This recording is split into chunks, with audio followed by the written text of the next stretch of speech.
All right, today's subject for a website video is the 289, the lower cast coolant tube, or otherwise known as the otter tube.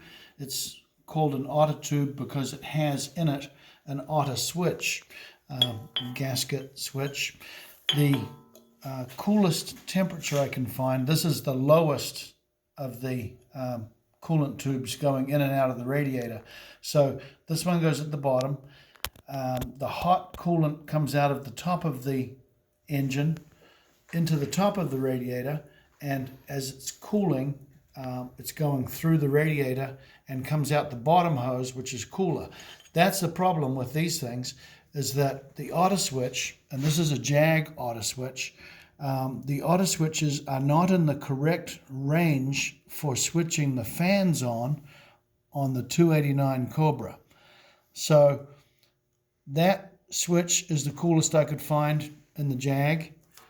I have also tried this one, which is a Ron Francis switch, I believe, and that was the coolest temperature I could find commercially available on the style where it screws into the little plates that we've made to screw onto the otter tube.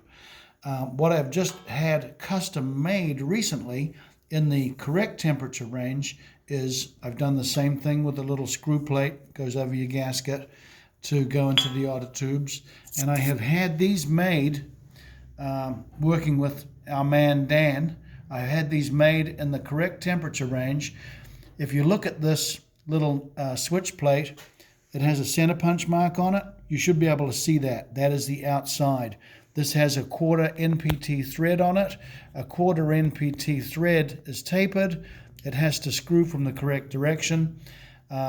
Use your thread sealant of choice on the thread. I prefer an ARP thread sealant or something with Teflon, like a PST, pipe sealant with Teflon. Make sure you use the correct sealant for your threads. That gets screwed in there.